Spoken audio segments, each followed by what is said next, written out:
You hand feed alligators, crocodiles, and sharks every day for work.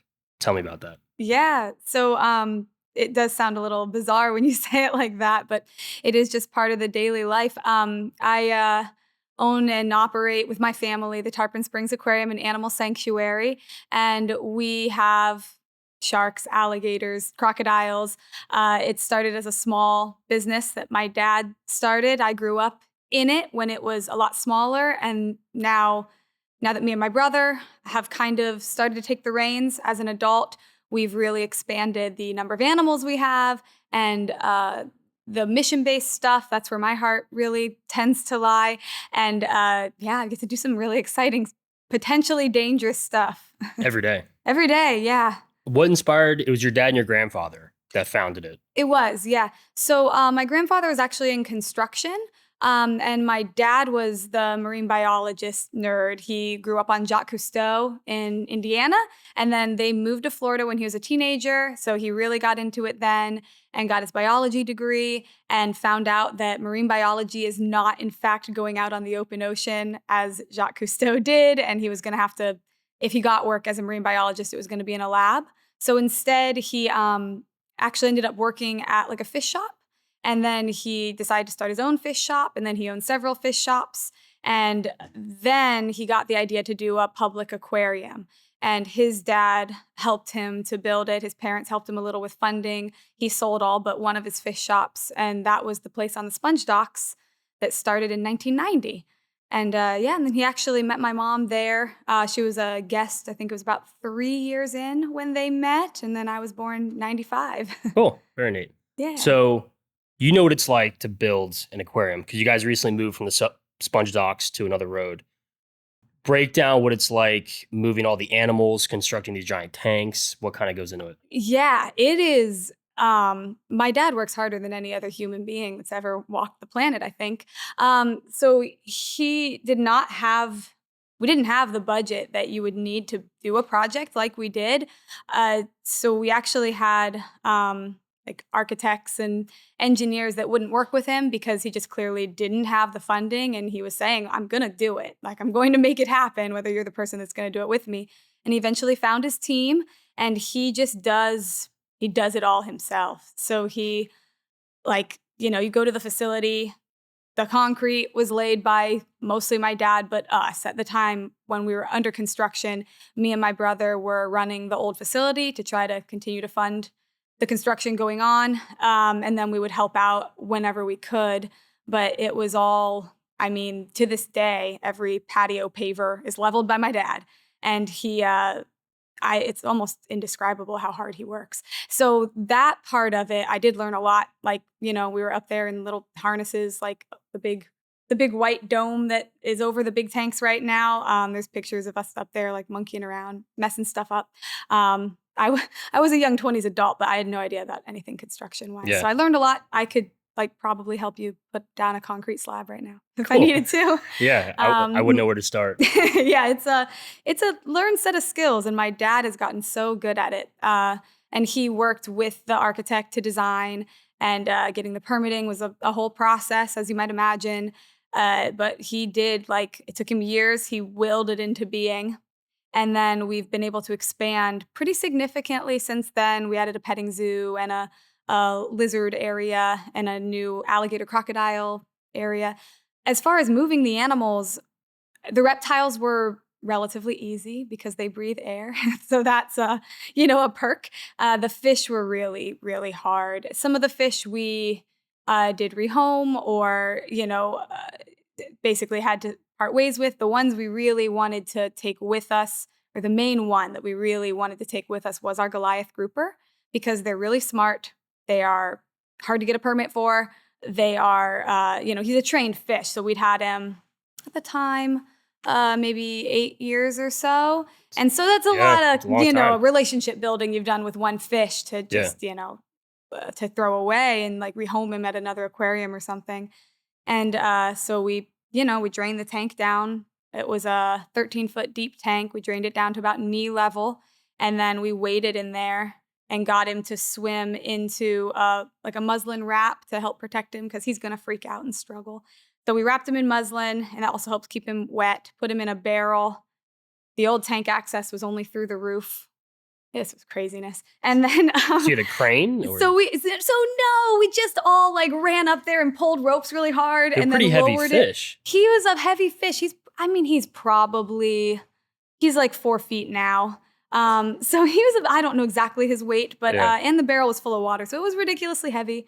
But we did it and then lowered him down onto a truck. And then a few of us hopped in the truck and then took him over. We did have a bigger barrel in the truck so that he could have some, freedom. And luckily the drive was only 5 minutes or so to our new facility. And then getting him out of that barrel in the truck back into the smaller thing that we could take up the steps nearly tore us apart. That was one of the more stressful events of my life. But then we got him in the tank, unwrapped him. He was fine. And, we got in the water with him like a day or two later, and he was normal. And that we still have him today. So thank goodness. Pretty wild. He's about 11? Yeah, something like that. Something along those lines. I'd have to look to be 100% sure. And then the other animals was just through trucks? You just put them in crates? Just put him in, and just trips in a truck and all the stuff that he'd accumulated there to clear out that space. Luckily, we didn't have nearly the animal collection that we have now, because that would have been, that would be a huge lot of work. endeavor. Yeah, moving those larger. We had alligators that were probably max about 5 foot. Yeah. And moving them is a little different. Now we have a 10-foot, 9-inch alligator. Moving him is a whole, episode, basically. Yeah, I believe it. So how big were the tanks in the first aquarium, and how big are they in the new one? They're actually similar in size. There's just 2 systems now. So at the old place, basically the whole thing was a 120,000 gallon or so, around 100,000 gallon, really, if you take off the vat and the stingray tank, the little shark tank. And so that was basically all we had. We had a few reptiles. We were in a shopping center, very limited space, and not really room for expansion. And there were some issues. It was built in 1990, right? So some issues had started to present themselves 30 years later, as you might imagine, having like saltwater indoors for that long. And so we had to make the decision to move or just, give it up, move, redo the inside. It's not like the building's integrity was bad or anything like that. It was just the big tank needed to be redone. The glass window pane had gotten a bit cloudy. So that was the major issue, because there was multiple layers of glass and water had seeped between them. Algae had grown. So we decided to go with the move. And what we could afford at the time is what we did. So we have 2 big saltwater systems. Each of the big tanks they're actually a little smaller, but they're much wider, with the idea being for sharks to have a wider circling area. They're about 70,000 gallons each. And then we've got stingray, touch tank, baby shark tank. And I'd like to continue to expand our aquatics, because that is it's my bread and butter, I guess. It's what I grew up doing, and it's my favorite. I love all the other stuff we're doing, but I want a moray eel and all kinds of cool stuff that we could feature in the future. Cool. Describe some of the fish that you guys have right now. Yeah. So we've got local species is what we try to highlight. We do some sharks, lemon shark, nurse shark, bonnethead shark primarily. We have one white-spotted bamboo shark that's an Indo-Pacific species that people can pet right now. And then we have stingrays, which are probably the most popular exhibit because they're just the friendliest stingrays in the whole world. Love them. Cow-nose stingrays and Atlantic rays, both pretty common. And then we have like a tidal pool touch tank, basically, featuring diamondback terrapins and starfish and snails and horseshoe crabs and whatnot. And then we have so many reptiles. We've gone crazy on the reptiles because at the new place, we were like, well, we could take in rescues. And then that kind of exploded. And we had animals coming in, and we were building enclosures as fast as we were getting animals to come in, basically. Yeah. I was going to ask you, are all the animals rescues or? So not all. So it's hard to find rescue fish, to be honest with you. So our fish are here through FWC. a special activities license, or right now I have a bunch of them through an offshoot of FWC called Florida Marine Science Educators Association. But the reptiles predominantly are unwanted or surrendered pets. A lot of turtles, as you might imagine, because they live so long. We have one parrot. We're expanding into birds right now because that's another case where the animal just outlives the owner a lot of the time, or Sure. certainly if you get it for your 10-year-old, outlives the interest that the kid's going to have in that animal. It's really sad. And then we have, you just never know what you're going to find. Like, we have a crocodile. We don't know exactly what kind of crocodile. It's been up for debate. He was billed to me as a West African crocodile or potentially a Nile crocodile, but he was removed from a drug bust in Minnesota and was at a Minnesota zoo and was not thriving there because to recover from something like being raised in a tub indoors your whole life, you need humidity and sunlight and grass under your feet. And that zoo, being so cold in Minnesota, just couldn't provide that. Yeah. So I have a buddy that found out about the animal, and and he ended up here. He drove him down from Minnesota, which was a really fun day. Yeah. So you need licenses for all the animals. Oh, absolutely. You couldn't just go out and pick them up. In Minnesota, you can apparently, because they came down with these animals, and I had called every state they're driving through and gotten permission in case, heaven forbid, they get a speeding ticket and you've got crocodiles in your, in your truck. But in Minnesota, I was looking for a transfer document, and they said, "Oh, we don't have any documentation for crocodiles. You don't need anything here." And I was like, "Oh, so can you just buy them as pets?" I'm like, "Yeah, basically." But Florida's strict, Very different, right? yeah. Yeah, it's very different here. So I'm the license holder for all the animals. I hold a class 1 and 2 crocodilia license, class 3 license for kind of is an all-encompassing one for all the other like non-dangerous animals, and then a series of special activity licenses for the fish and whatnot. And our petting zoo, if it gets any bigger, I'll need to get USDA licenses. But right now it's small. We don't have enough animals to really qualify for anything. Cool. Those are mostly state licenses? Mostly state, through the Wildlife Commission. So Cool. we're inspected and whatnot. Very cool. What's your favorite animal, the aquarium? Goliath grouper, the big guy that I told you about. Yeah. He's so smart. I'm working on a study right now with a grad student. She came in as a guest and she saw my scuba dive show where I interact with the Goliath grouper. And she said, "Hey, I'm working on, my final paper to graduate. Could I work with you, maybe do something with that big fish?" And I said, "Sure, I would love that," because I've always been curious how smart they are, because they like when you're with them, even if you look at old like Jacques Cousteau, or I'm a super fangirl nerd for Dr. Sylvia Earle, who is she started local. She has a house in Dunedin right down the road, but she is the most world-renowned oceanographer right now. She's in her late 80s or 90s, but I've gotten to meet her several times now. And her favorite animal is the Goliath grouper. I know, because she told me. And everyone agrees they're really smart. And the behaviors they do are really smart. But other than just like some cooperative care stuff, it just hasn't been studied. So, so we got to find out how smart they are. So that's what we did. We taught him to turn around for a treat. And he picked it up real quick. It took a couple weeks. I was doing 4 sessions a week, so it wasn't like rigorous, like multiple times a day. And he picked it up. I knew he would, because I'd also taught him to go through my arms when I did a circle and come between my legs when I motioned him to. And, he'll let you kiss him on the mouth, and I can put my bare hand in his mouth and in his gills and stuff. So I knew he was going to pick it up. And now she graduated now, but she wanted to continue on the study. We're looking at his long-term intelligence. So we cut from the show the going between the arms in a circle. We're going to wait several months and then ask him to do it and see if he remembers it. Yeah, cool. To kind of see about where they place, like as far as like, are they as smart as a dog, or, I don't think if they're maybe not as smart as a dog, but definitely intelligent ambush predators. Well, it sounds like you're training them just like a dog, right? Yeah. How old do they live? This one's 11? Yeah, he's 11. So they can live a long time.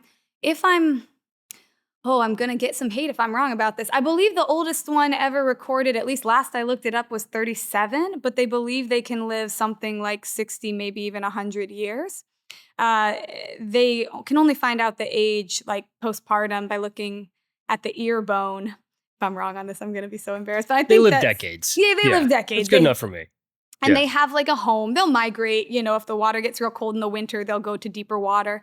But they tend to, you go to the barge dive out here locally. It's like, I don't know. I never drive the boat 5 miles offshore or something. And we'll dive the same barge for years in a row. And you see the same grouper there. Like it's their house. You see, oh, that's the guy that has like 3 hooks in his mouth and he's real grumpy. Probably, I get why. You recognize them. So they clearly have a home that they monitor, protect. Yeah. Community. Yeah. That's cool. You briefly mentioned it. What's an animal you'd love to add to the aquarium? Oh, well, I said moray eel. There's so many I would love to add. I really like to stick with rescues, which makes adding something really hard. Long shot. Probably would never happen because I have to have 1,000 hours work experience with through FWC with a license holder before I can add it. But I'm going to say Komodo dragon would be pretty awesome. That would be a dream animal for sure to get to know. I have Asian water monitors now. They're the second largest lizard, but there's something about the Komodo. Pretty cool. It's pretty cool, yeah. I would have said crocodiles, but we did that, which they're really cool too. Would you get into mammals too? Yeah, we've More of got them? some. We've got some mammals in the petting zoo. It would be interesting. Primates would be really interesting. Maybe some, you'd want to start lemurs or something like that. Small. Start small. It's definitely, for my experience level right now, it'd be a bit out of my depth, but I would definitely be interested to learn.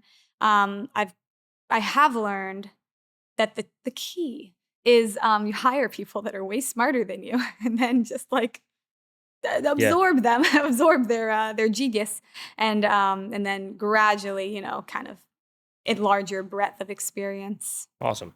Do you think it'll ever evolve to a zoo, like a full zoo? Maybe. Yeah, I would like to turn it to that direction. I'm always working on 100 projects, but I would love to see if it could go more that way. We're adding birds and we have a petting zoo, so really we have as many air-breathing animals as we do aquatics at this point. Oh, I would love to add sea turtles too. And that one I don't think is out of the realm of possibility because there's so many non-returnable sea turtles. It's, again, you just have to get a very specific license. So I'd need somebody with a license to come to my facility. And then I'd have to get my experience hours under their license and then to get my own. But that would be really interesting to add. Cool. You get a lot of questions at work from all the guests. What Oh, are yeah. like some common ones that you get? Oh, yeah. You get all kinds of questions. Okay, so just me personally, I get how old are you a lot, which I'm 30. So I don't know. I think it's just because I do my hair in pigtails a lot. But I get how old are you? Aren't you scared? Which I think is because I'm a petite female, which I'm really not like, yeah, I definitely have moments where I'm scared, but I don't usually live there because I love it. I just love it. Like, it's cool. It's interesting and it's cool and it's engaging. And so I don't usually feel scared. As far as like about the animals, which are the questions that obviously we all, would prefer, a lot of people want to know if they're going to get bit by a shark or an alligator or something like that. Because Florida, we're like the Australia of the US. And that's just not it. The animals aren't trying to hurt us here regardless. And I grew up in Florida doing crazy stuff that, that most people would recommend against. And I guess I'm just doing it, talking based on my own experience, but I never was in a situation where I felt like a wild animal was trying to hurt me. It just was kind of out of the realm of possibility in my mind as a kid and stuff. Sure. Do you get adrenaline or anything working with animals? Yeah, I used to more than I do now. I have a 2-year-old now, so I try to play it much safer than I used to. But there's definitely moments, and there can be a little bit of a almost competitive thing especially when I'm working with someone that I really admire. Like, oh, well, they can hold the food in their hand and let the animal jump up and grab it. I can probably do that too. Why not? That's how you get yourself in a little bit of trouble. But I've gotten really good at asking a lot of questions and learning and feeling confident in my ability before I attempt something, especially something like that. Or, I thought of, in our new stadium, I haven't done this trick yet because it's not as conducive, but the water was a little deeper in my old Gator show. And I had a guy working for me for a bit, and he would lay in the water and kiss the alligator on the mouth. I know. I know. I watched him do it, 20 times or so, or maybe more. And then I thought, that's crazy. I'm never going to do that. And then I learned more and more from him and then from other alligator people. And then I got to the point where I'd toss her a treat, reach under, and just pick up her mouth and be like, what a good girl, and then go. And one of my staff, my alligator guy, Benny, he said, I bet you could get away with a kiss there while you're holding her like that, just a quick peck. And I said, no way. And I thought about it for like 3 months. Every time I did it, I'd be like, no, he's right, but no. And then one day I just did it. And then I did it, probably 50 times. And we moved her to a new spot. And I'm the one that moved, like I was in charge of the move. So I put the lasso on her top jaw and like the deceiver and stuff. I felt real cool. But it did, she hasn't quite forgiven me yet. She doesn't feel as comfortable with me. And she's been aggressive toward me when she wasn't ever. She was never aggressive toward me for months and months and months when I was doing the kiss. So I would not do it now because I messed up the trust with her a little bit. I think I've got to rebuild that. And maybe someday we'll do it again. I don't know. Yeah.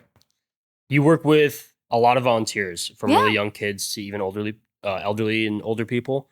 Tell me more about the programs you work with and how people get involved. Yeah, so we have a volunteer program that we do through the aquarium where people apply, and we do have a lot of animals and a lot of guests, and the more help we can get, the better.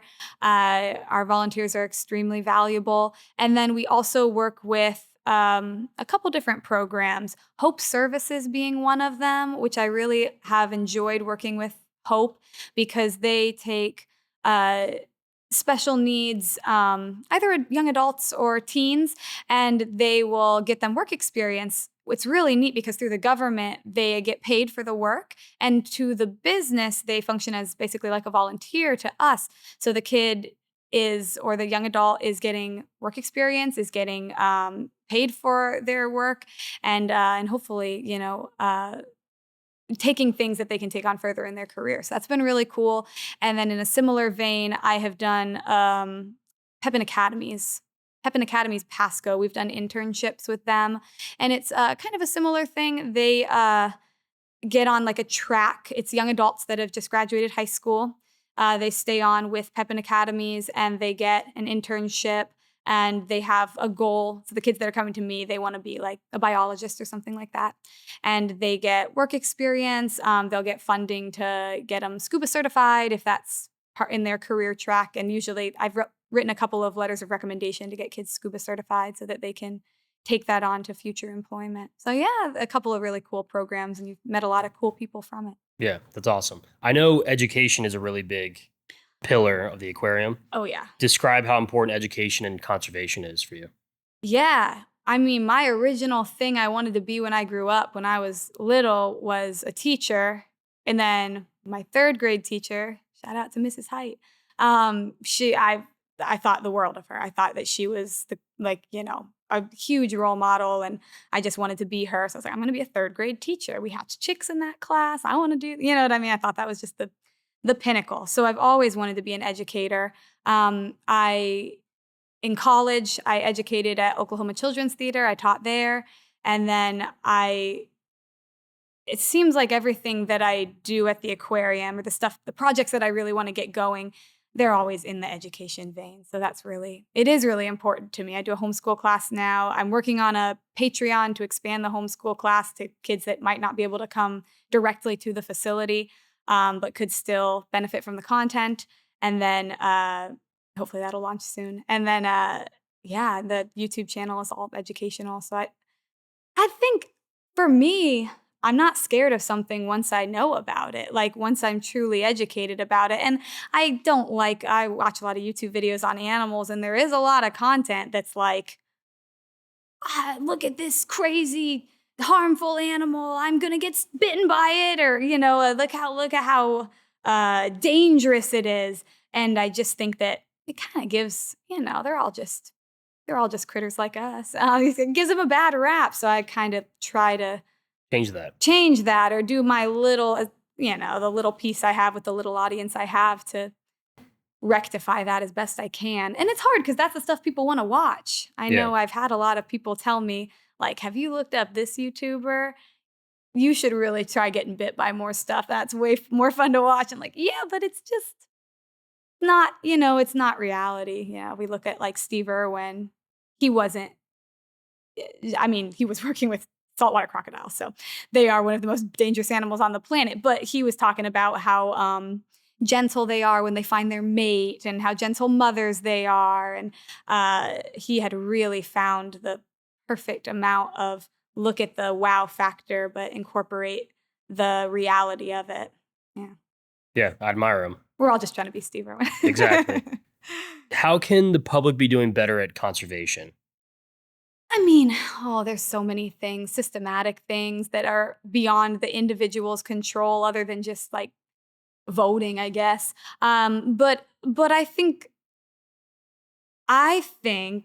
getting involved with nature in general, not separating ourselves from it, is the first step, personally. Because, if you see a gecko in your house and you have a panic attack, it's going to be hard to care enough to do anything else to help the system, because so I think that that getting out there and seeing it, go book a class if you have the means to try scuba diving. Pretty much even landlocked areas, they got a dive shop. You can go in a lake somewhere, and then when you go on your next vacation, you can try it out, or something immersive, because it doesn't have to be scuba diving. It could be anything. Yeah, kayaking, canoeing. Yeah, and absolutely anything. Because some of the more passionate people that I know, it's because that's how they grew up. They were immersed in it from a young age, or even as an adult, they got really interested in it and went out in the swamp and did crazy stuff, and realized that, oh wow, this is really cool. And the feeling you get, especially when for me, especially when I'm solitary in nature, you can't replicate it. It's for me, it's kind of a religious thing. And I just feel so sad that, like, if people don't live their whole life and don't experience that, it's really a shame. So I think that people should. I think that's the first step. And then, it's just, I guess, small choices is what they say, but really there is a lot of systematic stuff that makes it discouraging when you're I brought my bag to the grocery store, my reusable water bottle, like I'm gonna, sat over there or whatever. And then you read an article like, well, they dumped millions of gallons of oil in there. And you're like, oh, well, yeah, it's a bit discouraging, but it's still, every bit does still count. So definitely still try to do the small things, get involved with nature. And then I think we just need to use our voices and vote, and hopefully get people up high in companies and in the government that will strive to make a change. Because it is if you pay too much attention to it, I kind of sometimes get overwhelmed by the bad news of it. But if you look for it, there is good news too. New species being discovered all the time, and wins as well. Yeah, to be an advocate is really what you're specifying, right? Yeah, absolutely. Yeah. Has anything shocked you about conservation? When I was in college and I was really just getting into the world of conservation, like getting introduced to it and watching all the documentaries that you watch when you're interested in that, and taking my little environmental ethics class. Everything. I was shocked by everything. Like, how could they, whatever. How could they not do this? It feels like if you're watching Valorax. And, there's a very clear good guy and a very clear bad guy. And when you're young, you see things black and white. And you're like, who would ever pick the side of the bad guy? Like, why would you do that? Clearly, the tree's never done anything to hurt anybody. It's obviously the good guy, on the good side. And in some ways, it is black and white like that. But as I've gotten older, and I'm sure as I continue to get older, my perspective will change.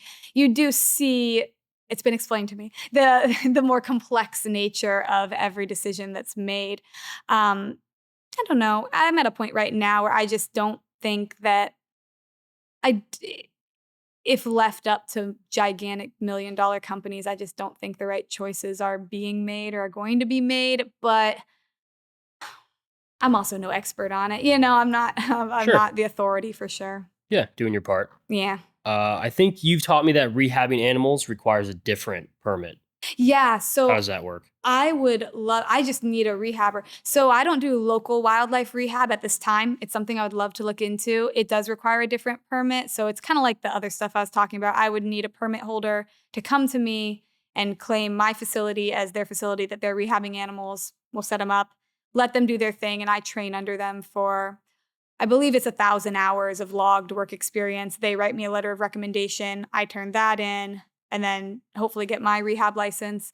And then they can stay on or whatever. But ultimately, you want, just because it's your facility, you would like to be the license holder or one of the license holders at your facility. Sure. It's a lot of hours. It's a lot of hours. I did it for alligators. I did it for crocodiles. And then that's the 1,000-hour ones. I mean, then our business got rolling. March 2020, we opened. I just got my crocodile hours completed. And that was now just going to another facility and volunteering 1,000 hours of time is just not realistic in my life right now. So I'd have to have someone come to me, which is just a tougher ask to hire someone to leave their facility and come to mine or something like that. Yeah. We live in Florida. Mm-hmm. How do you prepare the aquarium for stuff like hurricanes and storms? Yeah, it seems like we just get so much flooding, doesn't it, these days? It's worse than it's ever been. So I'll be honest with you, we underprepared last year for Helene. We thought we had prepared because we prepared as if it had been Irma the year prior, which had significant flooding.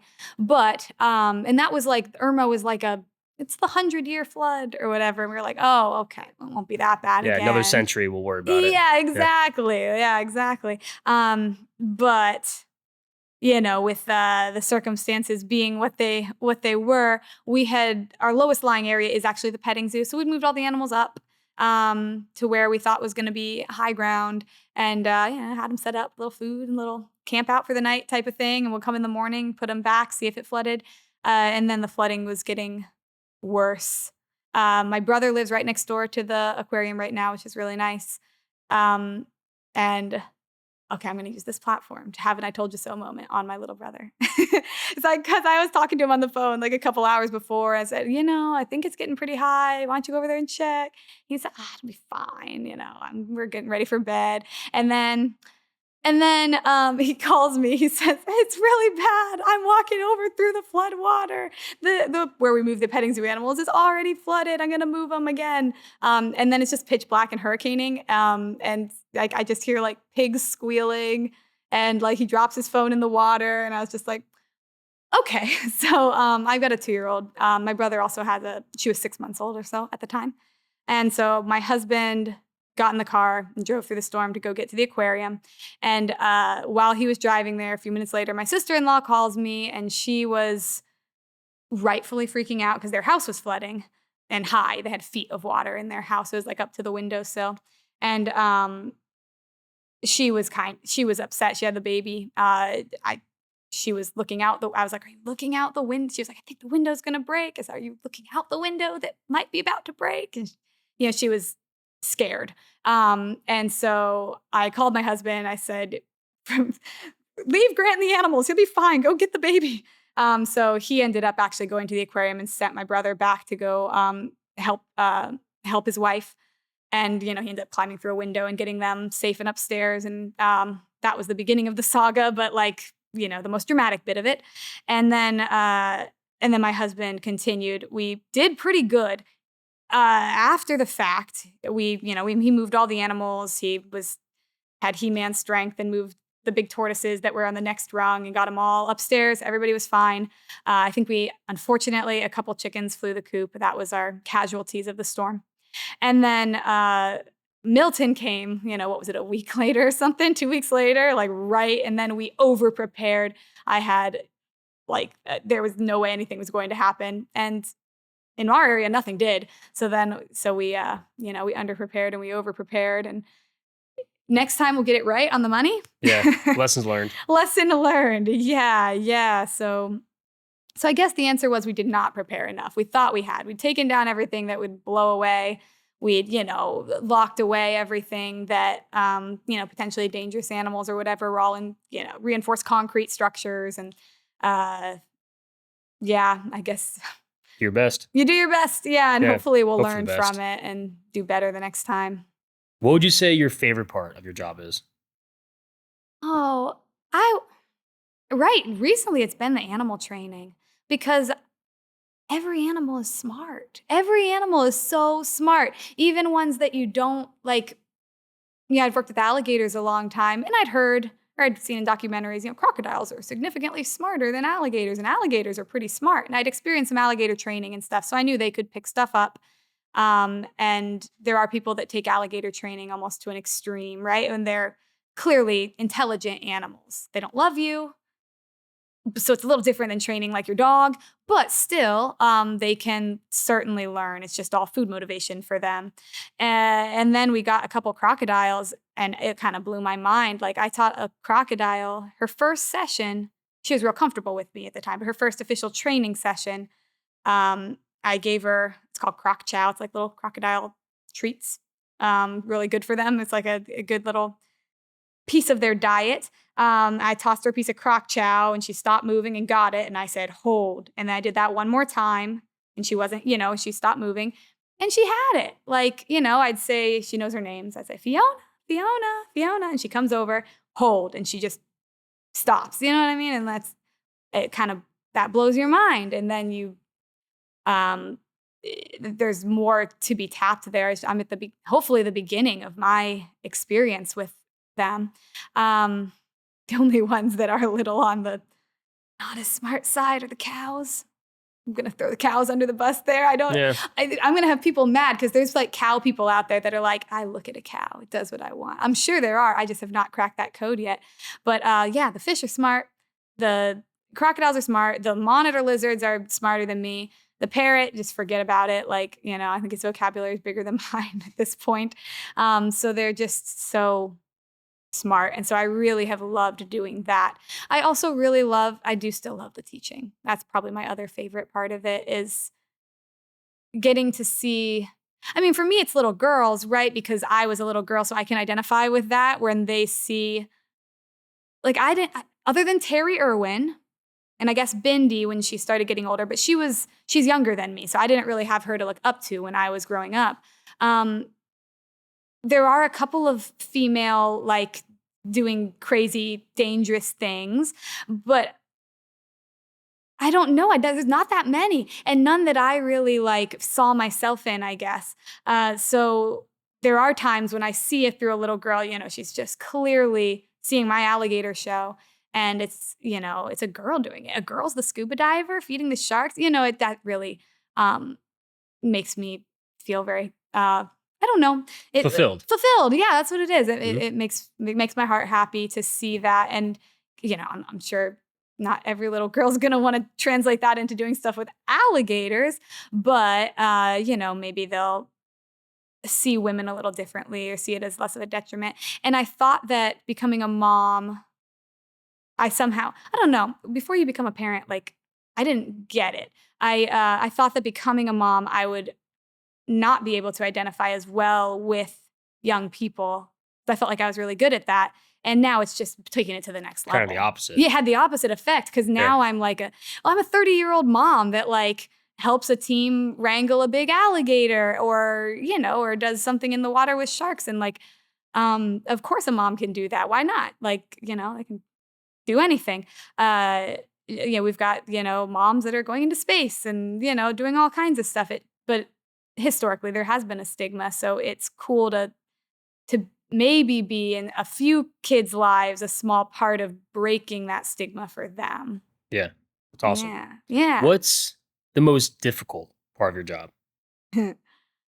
Okay, so I'm kind of I mask it. I'm kind of introverted. So You being mask it on, very well. thank you. So, Most people wouldn't guess it. And I think I've become more of a mix as I've gotten older. But when I was a kid, like my famous line that my mom loves to tout out was like every day I come home from like middle school or high school and I'd be like, I hate people. Like I don't know. I loved animals. I loved nature, but I just did not. I don't know. I was so introverted. I just wanted to be playing imaginary games, doing my own thing, out in the backyard, whatever, singing and playing on the swing and doing balance beaming up in trees and stuff. And I just did not, you want to do a play date? No, like there's no way. I didn't have many friends because I didn't seek out many friends. I had a big family. I felt like I'm like, yeah, my social needs are met. And then my passions happen to align with talking to people all the time. So sometimes that can be a little wearing because it isn't how I don't pull energy from the people. So if anything, I feel like I'm shooting energy out into the people, and then sometimes getting that back can be a bit challenging depending on what the scheduling is like. So that's a challenge. Being a boss is terrible and not a natural. I think I'm getting better, but it's not something I just was thriving. No one has ever been like, oh, Paige, born leader. Like, I don't think that is really me. So that has been a challenge to learn how to, because I don't know. I really like being nice to people. That can make some of the best leaders though, because maybe when you're natural, you can kind of harp on people and say, why don't you get it? Because it came natural to them. Mm-hmm. So like, not to harp on Michael Jordan, one of the best athletes of all time, but notoriously he was not the best coach because he would just be like, oh, just do it like this. I'm like, Jordan, I don't know how to do that perfectly the first time. But someone that has to really grind and work, then they could teach you all the intricacies. That makes a lot of sense. Same thing with leadership too. Yeah. Where it's like, I can't just expect you to do it because it was easy for me. Right. But if I kind of had to really, grit my teeth to learn it. Yeah. Easier and to convey. I'm still learning it. You think when you're 15 years old that by the time you're 30, like everything's figured out, and there's just not even the slightest. So I'm still learning that. I do my best though. And then just when you have so many animals under your care, that's stressful because decisions you make, who to take to the vet with your, you got your budget for vet care for a year, and the petting zoo animals are naturally going to use up most of it because an equine vet, they're not cheap. And a livestock cattle vet, it's going to be more pricey. So like within that, when do I take an animal to the vet? When is it? Yeah, I've definitely taken things to the vet. And then the vet was like, so that's a cold. And I'm like, oh, yeah. well, $100 later, you know what I mean? Yeah, or $200 later or whatever. So trying to make the right call on that is always challenging. And I think I've gotten better at it. But I think that there's so much room for growth in that. So yeah, so leadership, just animal care and learning. And you have so many different species, and then you think and then a 12-year-old comes up to you and they're like, this you're doing, totally old news, incorrect. The opposite is true. And you're like, oh, my ego. Okay, let's look at that. You know what I mean? Yeah. So like, it's just a constant learning experience, which is it's great, but it's also a challenge. Yeah, it never ends. What's your biggest goal for the aquarium? Oh, just it can be personal. I know. Yeah. I want to see personally. I would just like to. Okay, it's going to seem like a non-goal. I'm curious to see when the time comes for my dad to actually retire, or heaven forbid he's no longer with us. I want to know if I can do it by myself. A challenge. Yeah, because up till now, although I do the daily stuff and the emergencies I typically can handle, and there are times to this day when I am like, oh, let's get my dad. He's going to know how to do that. And he does. And, oh, the electrical wiring for that pump let's get my dad. He's going to fix it in 10 minutes. And, he'll sit back there and fix it in 10 minutes. And I try to learn from him. I think he has had a little trouble letting go, which has not helped me. And you know what I mean? Like he'll almost not gatekeep, but like the filters for the big tank's a good example. I was changing out the filters or he taught me to change out the filter for the big tank, filmed it on my phone. The next time it came due, I'm going to do it, right? And then he said, oh, you did it perfectly. Good job. I'll do it forever now. And I was like, wait, no, now I do it. Like, that's my thing now. You can step back. That's no longer your thing. And then, he said, well, I taught you how. And I was like, well, yeah, but I'm not going to get good at it doing it once. Like, it needs to be, like, I need to know it like the back of my hand, like you do, doing it for 30 whatever years. So yeah, that just being able to actually sustainably do it without running to my dad, which sounds so immature, but it's the reality of, I do that. That is one of my bigger concerns and stressors. Me and my brother are partners in the business, but we are the most opposite people you could ever meet. Not in bad ways, like in many ways we complement each other, but also he's my brother. And, running a family business in general, I feel like has its own challenges. And we'll go through times when we're getting along great for, years. But then we'll revert back to, it's been bad a couple of times. So just that we can work together enough, do the nuts and bolts of it. If something needs to be done when the piping under the ground, we can figure that out. That's the part that's my goal. It's just that we can do it. And then if we can grow it, that would be, even better. Even better. So you answered both questions. The next question was, what's the biggest hurdle? But you kind of described taking the reins with you and your brother. Yeah, that's going to be a hurdle. Step. I think we can do it because I think we both want it so bad. So I think that because, we've put ourselves in like sibling therapy for stints before because we're like, okay, we need help. This is just not getting any better. And then, like I said, and then we'll go years and we get along great, but there's always that old sibling, like, sure, relationship. Whatever. Yeah, relationship stuff where this just being siblings, as you might imagine, your relationship has so much history that it's hard not to bring that with you into a current situation. But I think because we both want it so bad that we will make it work, I just hope I'm right. Yeah. Your dad figured it out. He figured it out. So inevitably you will too. Yeah. So I hope so. Good news. You were bit by a shark. I was. Tell me that story. Yeah. So I was just graduated college. I was 23. And I'd been doing the shark shows. I'd been in the tank with the sharks since I was about 10. I was not diving in there yet. I got to dive in there when I was a couple years older. And then I started feeding in there when I think my mom made me wait till 16. And she let my brother do it at 15. And I was outraged. But that's fine. But I had been doing it since I was 16. So I had a few years experience under my belt. And I had not been hurt. Nothing had happened. Not even any like really close calls. So I was getting kind of thinking I was due. I was taking too big a risk. I was having way too much fun. I was used to, I went to college in Oklahoma. So like, what's a shark? You know what I mean? Like some of the kids had not seen the ocean. And I'm this like crazy girl from Florida that like swims with sharks and does like hangs out with alligators during summer break and stuff. So I was like, yeah, I'm the cool animal girl. I was feeling pretty good about myself. And that's when life tends to level you a little bit. And so I was just doing a regular show. We did like 5 a day back in the day because we were like a one-trick horse, right? We only had the one major tank where all the shows were. And I got bit by a sandbar shark.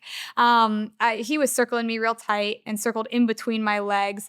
And I had kind of figured out a cool trick where I could get him to, like if I pulled the food up, he would kind of roll upside down while he ate. And I thought that was really cool. And so I was trying to do that. And I kind of failed. Like I pulled the food up and he just circled around me, but I was swimming sideways. So he circled right in between my legs. I went to give him the food and he just bit my right inner thigh. And yeah, it was a exciting day. It wasn't anything life-changing, thank goodness. It wasn't deep enough to, really put me into a life-threatening situation. But I did lose a little bit of skin and a little bit of fatty tissue. And I went to the hospital because there was like this much of you look down at my leg and you just see like fatty tissue and like shred skin. So it was not what you want to see when you look down at your leg. But my dad took me to the hospital. It was quite funny because I had a lot of adrenaline that day. I did not feel an ounce of pain, actually, because Really? sharks' teeth are razor sharp. So like you don't feel pain. It's like a razor blade cut. It doesn't hurt. And then you look down and you're like all adrenaline, so that doesn't hurt. And then I went to the hospital and I was in surgery within 3 or 4 hours. And so then I was knocked out. And they gave me, I don't know how many stitches. The doc said he stopped counting at 100, but it was about 3 hours of surgery. And he did all the stitching in under the skin to try to make the scarring as small as he could.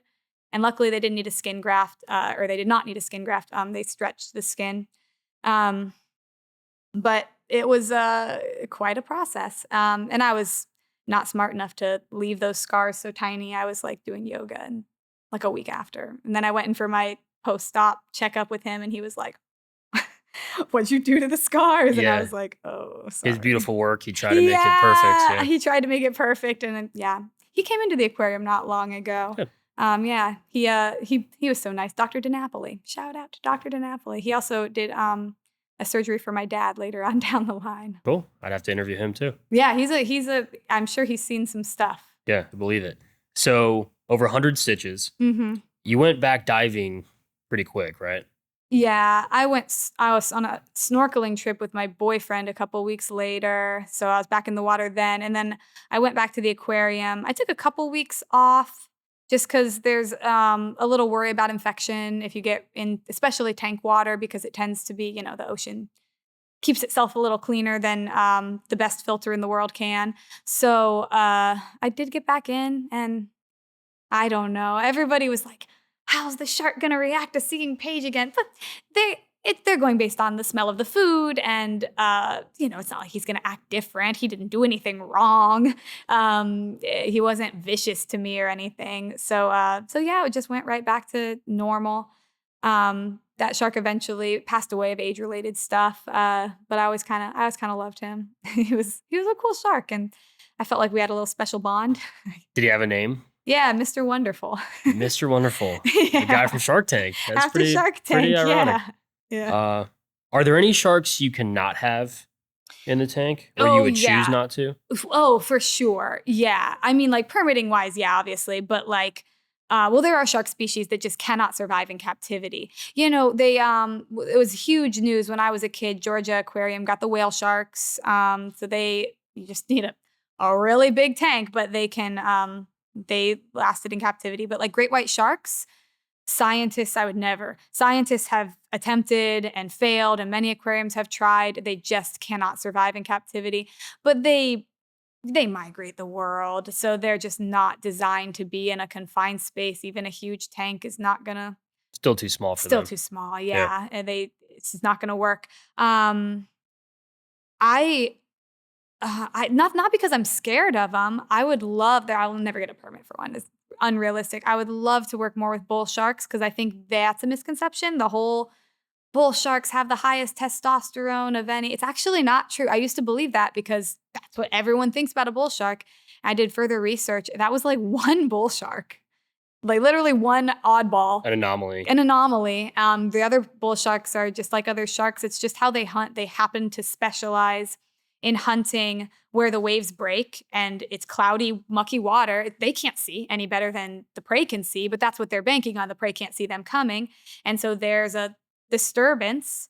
And I can tell you, if I'm having a lame shark show at the aquarium, nobody will come over. I'll go up to the surface and make a disturbance like a flopping fish, and they come over. So, somebody in the water at the beach making a big disturbance, the shark's going to come in and hit hard like it would to grass. It's not trying to hurt anybody. And typically then they'll back off.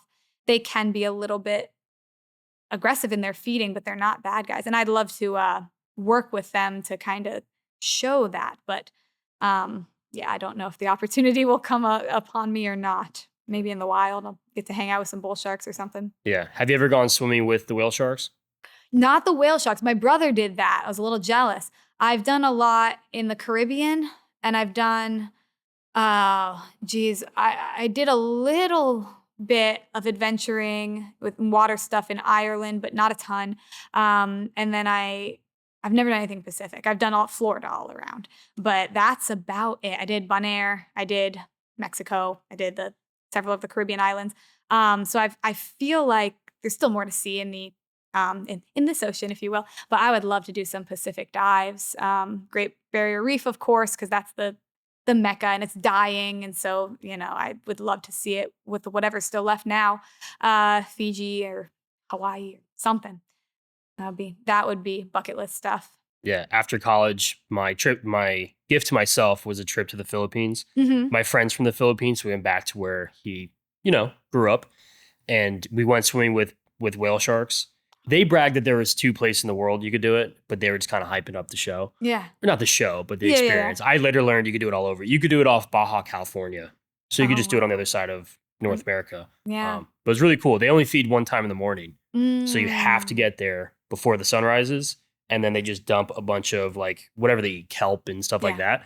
And then they just kind of bring up these kind of nets. So you kind of get to swim with them while they're eating. And then they drop the nets and they just go back out. Wow. But they just come back every morning. They just know they're going to get fed now. Right. It becomes routine. Pretty That's cool. It must have been an awesome experience. Yeah. Really, really encourage it. My dad happened upon some whale sharks when he was out. I think he was either doing some deeper sea, diving or fishing or something with his brothers. And they just happened upon some whale sharks and swam in the with Gulf? them. Yeah. Just happened to. They were on the news for it because he had an underwater camera and he got some good footage of them out there. But Pretty cool. Yeah, I would love to do that one. I've done a lot of sea turtles. I have done a shark that where you go in the water with sharks type of thing. I'll probably do that more. I'd love to see the Goliath grouper aggregation off the other coast of Florida. I just haven't. The timing hasn't been right for me to hit that up. But yeah, there's so much to see. It's endless. Describe what it's like feeding the alligators and crocodiles by hand. It's fun. I mean, well, when I'm doing a show, right, I get so hyper fixated on putting on a good show. I want the show to be good because I want people to love it, love the animal, love the aquarium. They came here, they paid their money. You want to put on a show for them. And that's the performer in me, I guess. But so sometimes I'm more focused on, all right, how do I play this situation, get the best show possible?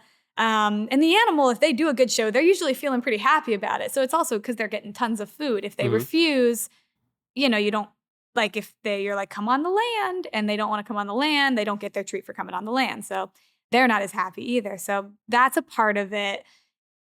It feels cool. I like to say it, doing come and hold with a crocodile, it makes you feel pretty powerful, I guess. Or maybe you're borrowing a little bit of their power. I don't know. It's a cool feeling though. It's a cool experience. It's fun. Which one do you like more, alligators or crocodiles? Well, crocodiles are new to me, so I'm a little more interested, tuned in. As far as which ones do I want in my backyard? Alligators any day of the week. 'Cause they're not very aggressive in comparison. They're much more cautious and stuff shakes an alligator. We moved, we just got a couple new rescue alligators last week, and my head of Crocodilia guy, he moved one alligator out of the pen to go to wild Florida. And then I have 2 rescues that took in that pen. And that didn't even there's concrete walls. My man did not even see anything. But he heard those alligators being moved. He wouldn't do his show for 2 days because he was scared. Because he heard that, that shakes them. The crocodiles are a little more, they seem to be a little smarter. In fact, quite smart. I was just watching a thing at how smart Australian saltwater crocodiles are, and crocodiles in general are strategic in some ways. It's really interesting. But, they're a little smarter, a little more consistent. And the relationship they have with you seems to be a little more trusting right off the bat. I think you can get there with an alligator certainly too. It just takes a little longer. And then the gators, well, I don't know, every gator, they all have different personalities. It's going to be individual. Some of them want to turn back on you. Some of them want to run. You can kind of train that out of them, but just depends on the animal. I don't know. There's no bad. Sure. What do they eat in captivity? Yeah, we feed. Okay, trigger warning. This is going to be gross. We feed rats and rodents, like mice, rats, whatever, all different sizes. Chicken, but they love the chickens. Not that great for us, like a treat. Little healthier version would be like day-old chicks, which you can buy frozen. I know, that's why I warned it. So we do day-old chicks, rodents, fish, of course, because that's a part of their diet in the wild. And then we do croc chow for everybody because it's really good for them. And then you can get, I'm not doing it right now, but I have gotten like Reptilinks, which is like a bunch of stuff just in like a little like hot dog. It's kind of good for them nutritionally because it gives them a good variety. Because, sometimes we'll do a shrimp or something for an alligator, depends on where their habitat is. But in the wild, they'd eat everything. Anything they can, if an apple snail's sitting there, yeah, I'll eat an apple snail. That's nutrition, Yeah. So something like a Reptilink can kind of miss the holes in the diet that you might be missing. But yeah, they'll eat anything. You're handling very, very big animals, Yeah. whether they were wild or rehab or vice versa, whatever. Do you guys have to carry any type of weapon in precaution of if something were to happen or occur? So we do have some precautions. We don't do weapons other than I do. And some handlers don't like carrying like a staff, like a stick. I still feel I am beginner enough that I do because I feel more, if they come in, like, I can be really dumb sometimes. And occasionally I'll put myself in a really bad situation. And if I do, I know myself enough that I know I do that sometimes. And if I get myself cornered and there's an alligator or a crocodile running at me, right, I can take that stick and manipulate my way out of that situation with a fair success rate. You got an 11-foot alligator. There's not a ton you're going to be able to do if he gets really angry with you. But to some extent, you could just put the stick in their mouth and they're biting that instead of you. It would be like last case scenario, I guess. Although getting your stick broken is highly embarrassing. It has never happened to me. But yeah, you just learn the animal. And the best thing to do is just avoid getting bitten. Now, you do it 2,000 times, you're going to mess up once or twice. So there's two ways to mitigate it. Either make the risk so low that it's almost impossible to happen, or you got to have a well-trained person to help you out. And that's what we have now. I've got the alligator trapper for Pinellas County. He's an ethical trapper. He doesn't kill his gators. His name's Benny Foster. Check out his YouTube channel. It's just his name, Benny Foster. I didn't even plug mine yet. Plug Benny's. It's really good, though. We'll get there. He's great. He's great. But yes, do check out Benny's YouTube channel. He's also a dear friend of mine. So I have full confidence he would get me out of a situation or die trying, right? We have bite ropes to where, like, if your hand's in the mouth, you put a rope on the upper jaw and a rope on the lower jaw and step on it. You can kind of hopefully pry the mouth open enough to wiggle your hand out. We've talked through bites. Most of our animals are to the size that one or two people on their back could stop them rolling, or, could basically at least stop the animal until you can get the bite ropes or get the animal to let you go. There's stuff you can, you pound the sides of the mouth on the pressure receptors. They're likely to adjust their grip and give you a second to maybe pull your hand out. If they bite and you don't want to pull away, right? That's the worst thing you can do. You just sit there. And they're going to adjust you back to swallow. And then in that little, you can hopefully get your hand out. If you're in the water, which would be ideal. If you're under the water, you can get a fist or a foot and stick it in the back of their throat.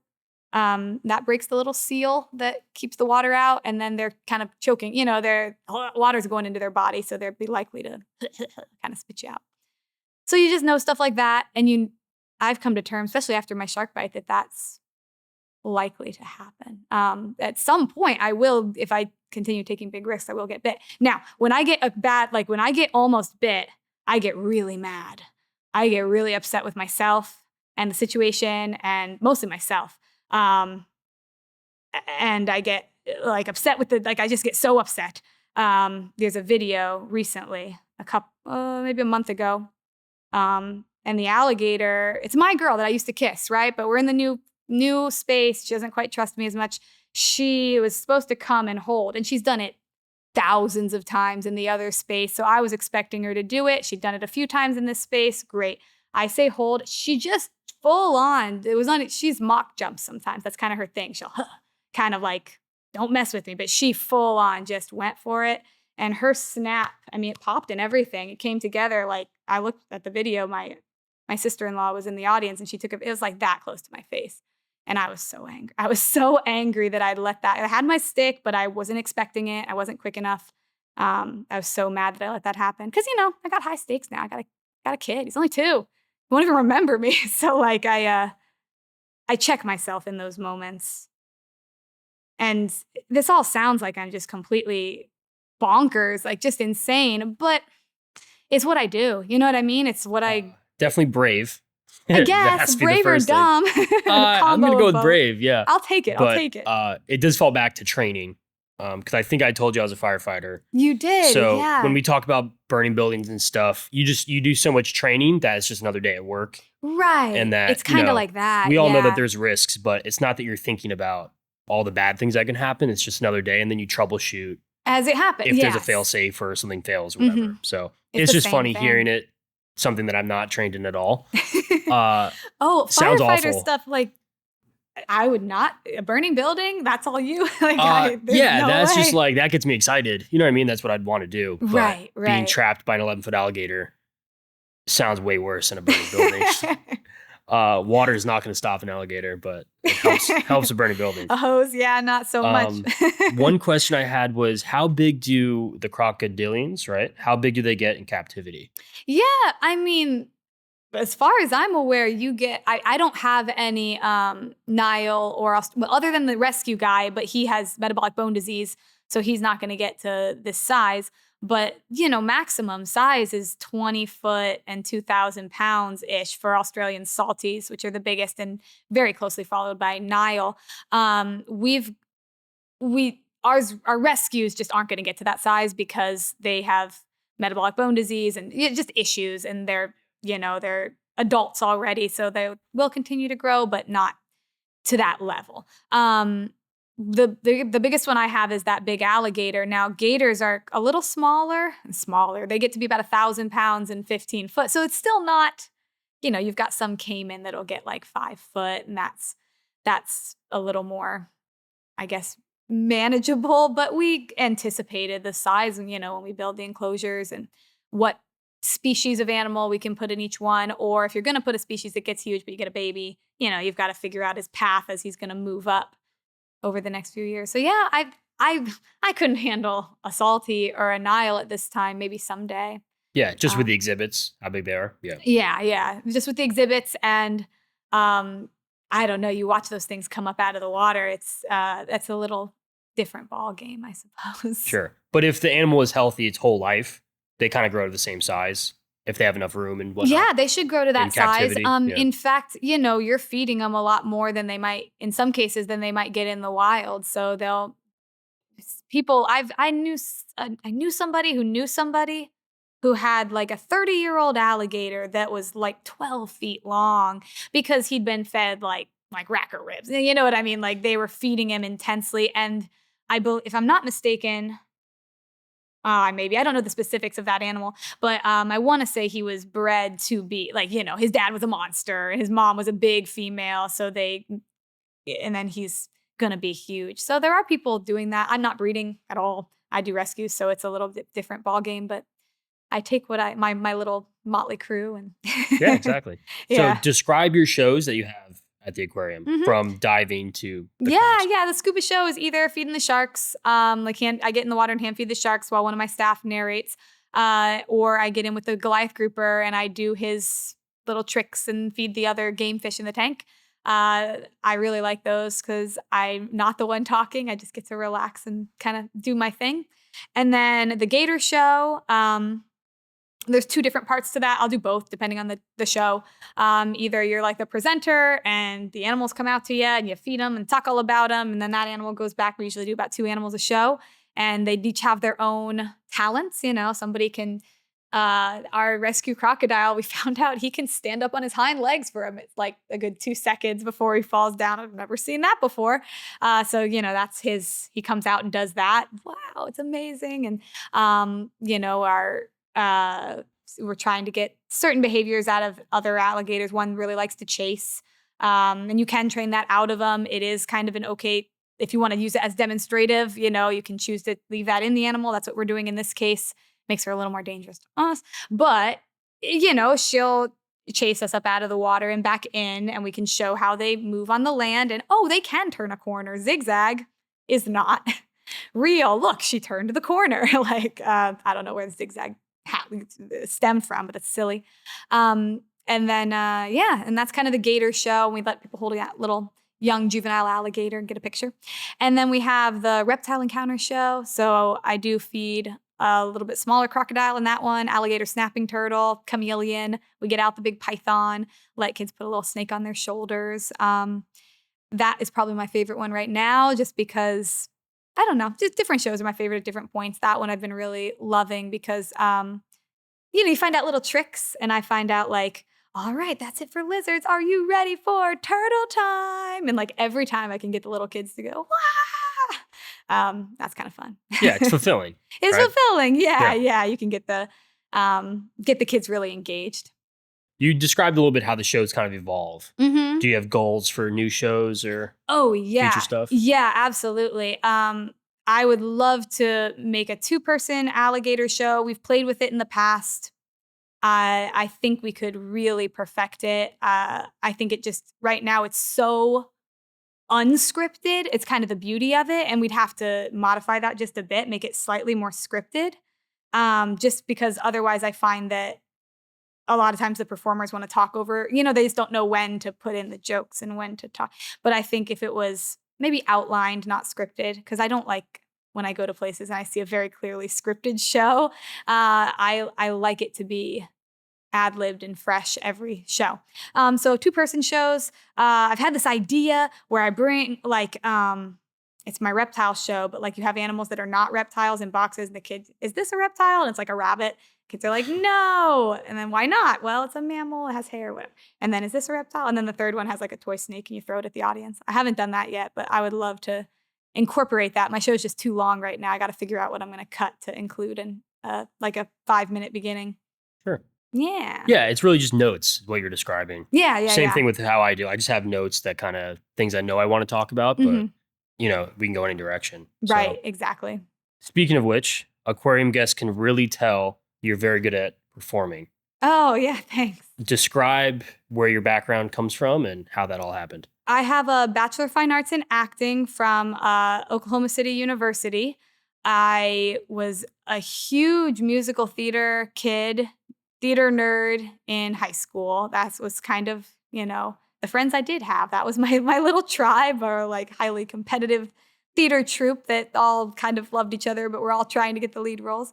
I was very much involved. I started my own Broadway-bound singing club, and then OCU offered me a talent scholarship for their acting program. I originally had wanted to be in their musical theater program, and then when I was like, oh, well, I'll go in for the acting program because I got this talent scholarship, but they didn't offer me a spot in the musical theater program. And then I'll transfer within a year in. And then I discovered Shakespeare that first year. That was the end of it. I was like, oh, this is the smartest thing I've ever, like Steve Irwin and Shakespeare. That's they're 2 smartest things that I have ever come across so far to date. And it's unbelievable. And I don't care. There's a debate of who wrote the plays. Who cares? Just look at the work of art is standalone. I don't care if one guy wrote them or if a different guy wrote each work. It's just so masterfully done. And if you dissect it, there's a reason why it stood the test of time. Obviously, I probably am just people are like, yeah, we know Shakespeare's smart, but studying it was really eye-opening about how he almost told you exactly how to say it for the effect, for the laugh, whatever, based on his grammar, how he worked it into the kind of tempo of the poetry. And I loved it. So I studied Shakespeare. I worked at Oklahoma Children's Theater. I had so much fun. And then I did. What was your long-term plan, Paige? I didn't have one.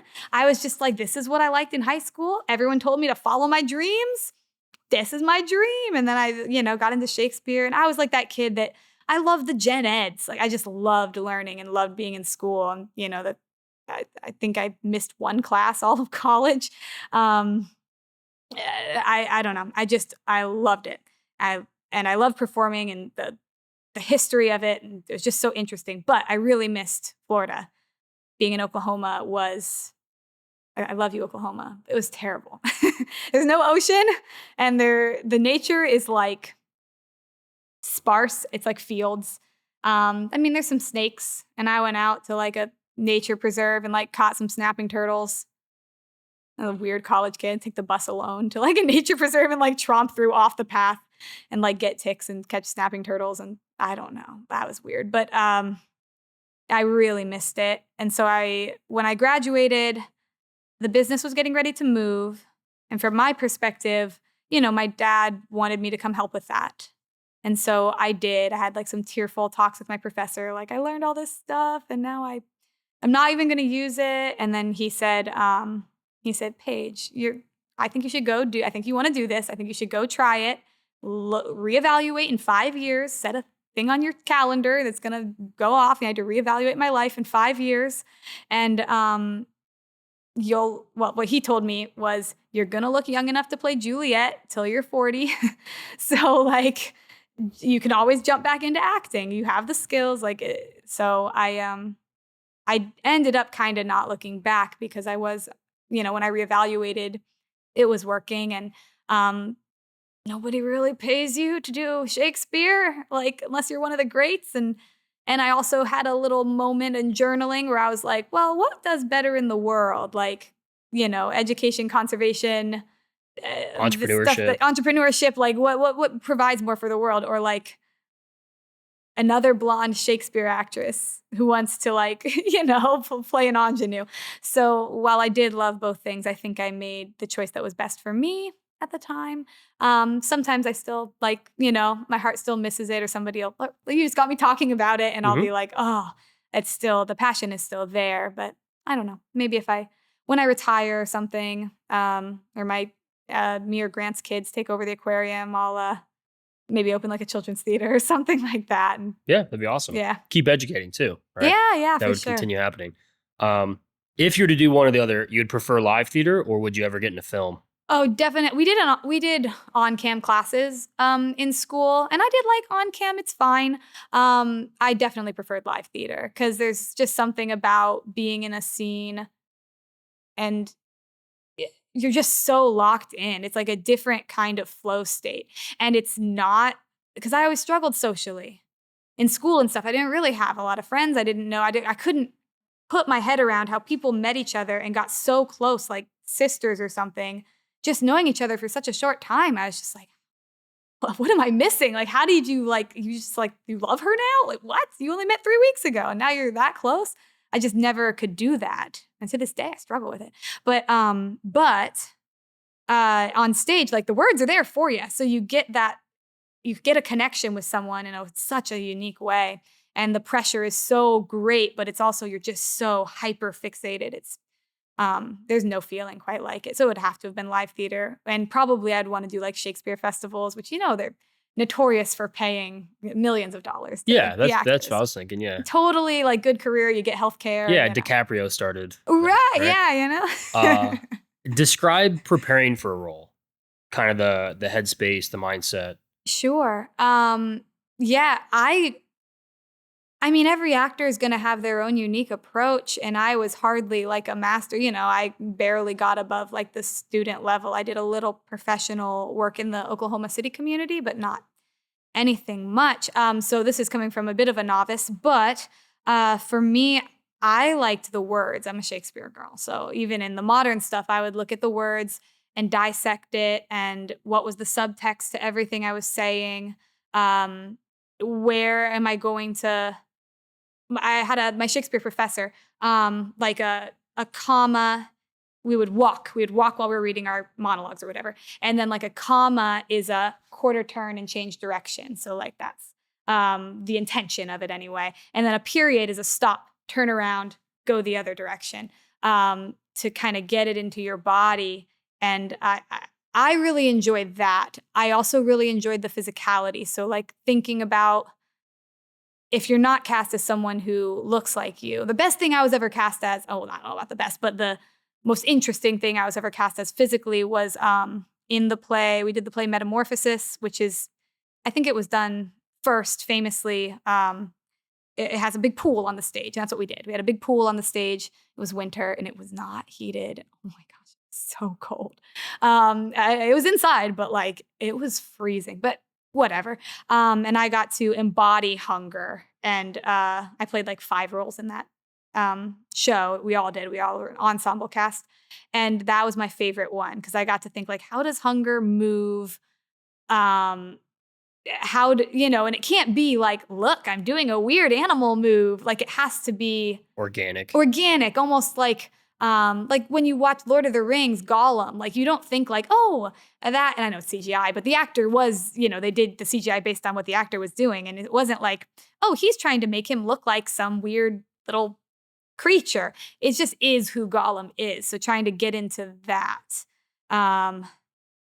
And like, how does your voice sound? Is it different than yours? Or if you're just playing someone that's similar to you and you're using your regular voice and your regular sort of self, their mannerisms are still going to be a bit different than yours. And how does something affect you? Like if there's a kiss, it was my first kiss in class with Brady Bradshaw.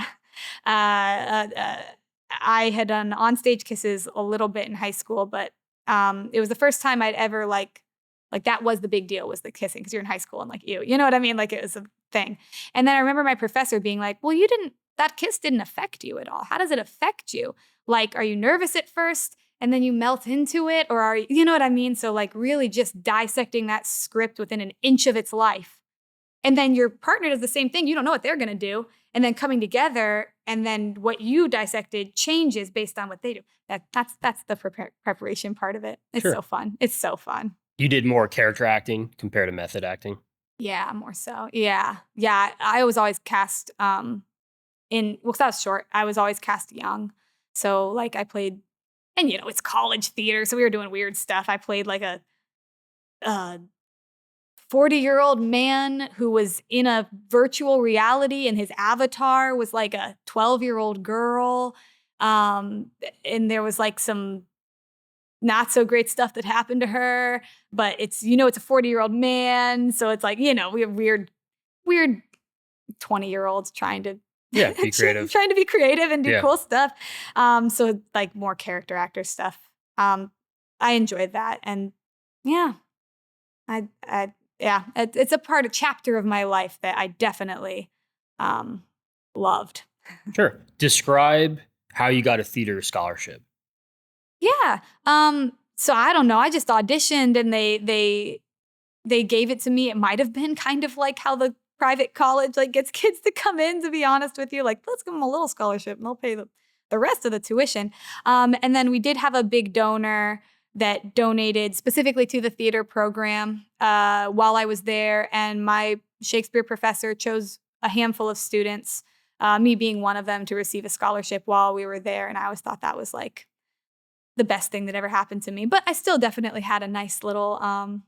I still have not fully paid off. So, sure. But it's something, we're always talking about sports scholarships. I say we, just like culture, right? It's all about Division I, football, basketball, but there's so many other scholarships. Oh, yeah. And they're not necessarily academic. They could be for something like acting or another skill or, Yeah, and the schools that, like my college was one of it's a small school. One of the big programs was the musical theater and theater department. And it's a small school. So like they have a handful of famous people that have come out of there and they tell you about them constantly. Like, that could be you, Kristen Chenoweth. Look at her, and in Wicked on Broadway, and you're like, oh, I do want it to be me. But yeah, they take themselves extremely seriously. There's a lot of money that goes into it. It's just like sports. It's competitive. You get really, just like sports, a ton of kids want to do it. Only a few of them are really exceptionally, extremely talented, and all the colleges are going to want that kid for their program, so that when they become famous, they it's a magnet. yeah, they Bring kids back. exactly. Yeah, when they get a Christian Chenoweth or Kelly O'Hara or whatever, they more kids come to their school. So it's very similar in some ways. It's silly, the sports world and the theater world, at least in the high school and college level, they tend to not like each other much. But really, it's just the same thing. It's just whether you're more of a creative or more of a Sure. athletic person. Yeah, just different goal. Yeah. Was there a professor that left an impact on you? So many. Oh my gosh. Yes. Well, third grade Miss Height. I've had so many great professors. I had a good science teacher in middle school, Mr. Zinke. I had Miss Kavula in high school, and Mr. Durst was my theater teacher in high school, and I admired him. He was really my first big intro into the world of theater, and I thought he was just so cool. I'm still in touch with, I think, all of these people today. Awesome. That's important. Yeah, and then in college, it was Lance Marsh, who I thought was just brilliant. Hal Coleman was great. They're just, I love being around really smart people, and it doesn't matter what they're smart in. Just listening to someone talk passionately about what they love and what they're amazing at is just like, I listen to Lance, and he's lovingly a rather rotund, bearded man, bald, and could definitely do could have definitely done a mean Santa. I listened to him do a Juliet monologue, and I was like, Convinced? yes, you could play the best Juliet ever. You get her. And then I see Juliet played by girls that don't even know what the word wherefore means, and it's evident, and I'm like, oh, it doesn't mean where, you know what I mean? And so it's interesting people are interesting. They are, yeah. Doesn't matter what it's about. If I could just be in school and listen to interesting people talk about passions the rest of my life, I probably would, but that's not real sustainable. Hopefully this podcast is what you could do. Yeah. Tune in and watch something interesting people there you go. That's it. every exactly. episode. So hopefully I can make that happen. How has a fine arts education prepared you to work in the aquarium? I mean, it helps me with the shows significantly because I know how to bring people in if I'm losing a crowd. Doesn't always work. Occasionally, you have a 200 kid field trip. That's going to be a challenge, but I do as best I can.